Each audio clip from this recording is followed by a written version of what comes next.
छत्रपती संभाजी महाराज नगर या शहरातील क्रूरकर्मी औरंग्या याची कबर हटवण्याबाबत मुख्यमंत्र्यांना दिले निवेदन। विश्व हिंदू परिषद जिल्हा वर्धा यांच्या वतीने देण्यात आले निवेदन। उझबेकी परकीय आक्रमक बाबर यांचा वंशज क्रूरकर्मी औरंगजेब याची कबर छत्रपती संभाजी महाराज नगर या शहरात आहे। वास्तविक औरंग्या अहिल्यादेवी नगर येथे मेला व नंतर त्याचे प्रेत काढून ते छत्रपती संभाजीनगर येथे पुरविले। त्या ठिकाणी त्याची कबर करण्यात आली होती। या औरंग्याने शीख गुरु तेग बहादूर यांची क्रूर हत्या केली होती व हिंदूचे मोठ्या प्रमाणात धर्मांतरण केले होते। अशा क्रूरकर्मी औरंगजेबचे कुठलेही स्मारक अथवा कबर हे पूर्णपणे स्वतंत्र भारत देशात गुलामीचेच प्रतीक आहे। त्यामुळे आज दिनांक 18 मार्च 2025 रोजी विश्व हिंदू परिषद वर्धा जिल्ह्याच्या वतीने माननीय जिल्हाधिकारी कार्यालय येथे जाऊन क्रूरकर्मी औरंग्याची कबर हटवण्याकरिता माननीय मुख्यमंत्र्यांना निवेदन देण्यात आले। औरंगजेब क्रूर शासक याने आमच्या हिंदू समाजावर अत्याचार केले।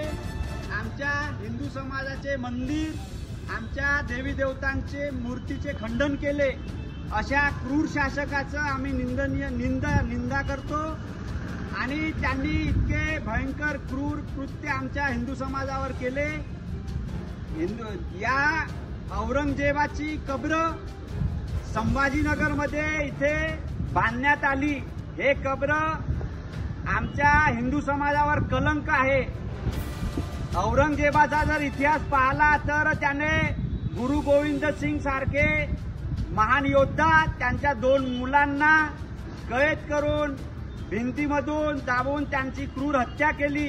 आमच्या संभाजी महाराजांचे 41 दिवस त्याने क्रूरपणे हत्या केली। आम्हाला सांगता येणार नाही, आम्हाला सांगताना आमचं हृदय भरून येते।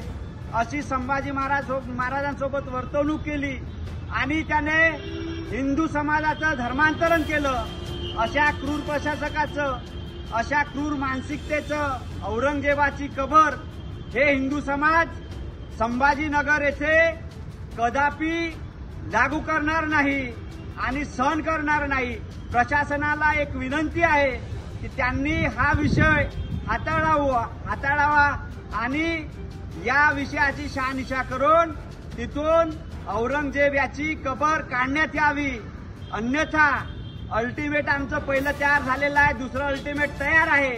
हिंदू समाजाचा इतिहास राहिलेला आहे की हिंदू समाजाने जेव्हा जेव्हा आवाज उठवला तेव्हा प्रशासनाला सन्मान देऊन आम्ही सर्व एकत्रित येऊन प्रशासनाला सन्मान दिला। प्रशासनाकडून जर शहानिशा होऊन हे जर निर्णय लावू शकणार नाही तर दुसरं अल्टिमेट आमच्याजवळ तयार आहे। प्रशासनाने याची दखल घ्यावी। प्रशासनाकडून जर झालं नाही तर प्रशासनाने विसरायला नाही पाहिजे की हिंदू समाजाचा जो इतिहास आहे 1992 मध्ये बाबरी मस्जिद आम्ही कारसेवकांनी काढून टाकली। जर प्रशासन याच्यामध्ये हतबल झालं, जर औरंगजेबाची तिथून मजार काढण्यात आली नाही तर हिंदू समाज एकत्रित येऊन कारसेवा आणखी एकदा संभाजीनगरमध्ये औरंगजेबाच्या कबरेवर करेल आणि प्रशासनाने याची खंत घ्यावी। बोलो जय श्रीराम, भारत माता की जय।